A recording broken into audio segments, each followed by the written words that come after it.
રાજકોટ કોંગ્રેસના દિગ્ગજ નેતા ઇન્દ્રનીલ રાજ્યગુરુએ પીપીપી યોજનાના નામે મોટું કૌભાંડ કરવામાં આવી રહ્યો હોવાનો આરોપ લગાવ્યો હતો।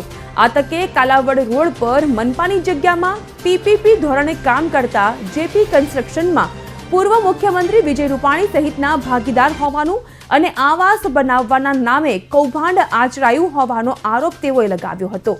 તેમજ આ મામલે મનપા કમિશનર અને જિલ્લા કલેક્ટરને તાત્કાલિક પગલાં લેવા અપીલ કરી હતી। જો આમ કરવામાં નહીં આવે તો આવતા સપ્તાહે કોંગ્રેસ દ્વારા તમામ પુરાવા સાથે હલ્લાબોલ કરવાની ચીમકી પણ તેઓએ ઉચ્ચારી। કોઈ પણ લોક સાહિત્યકાર છે એની ફરજ લોક જાગૃતિની હોય છે અને કીર્તિદાનભાઈએ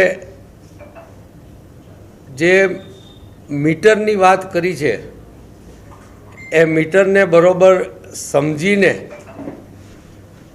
લોક સાહિત્યકાર તરીકે લોક જાગૃતિનું કામ કર્યું હોય, જેમ એક જાહેર જીવનનું વ્યક્તિ હોય, કોઈ પત્રકાર હોય કે આવા લોક સાહિત્યકાર હોય, એમને લોકોને જાગૃત કરવાનું કામ કર્યું હોય એવું સમજી અને કર્યું હોય તો એ આવકાર્ય છે।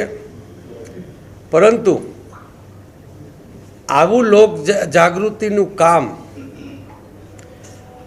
જેમ ધીરુભાઈએ કહ્યું છે એમ બરોડા, સુરત, રાજકોટ, મોરબી જેવા કાંડો બને છે, ખૂબ લોકો ગુજરી જાય છે, ત્યારે આ સાહિત્યકારો ક્યાં જતા રહેતા હોય।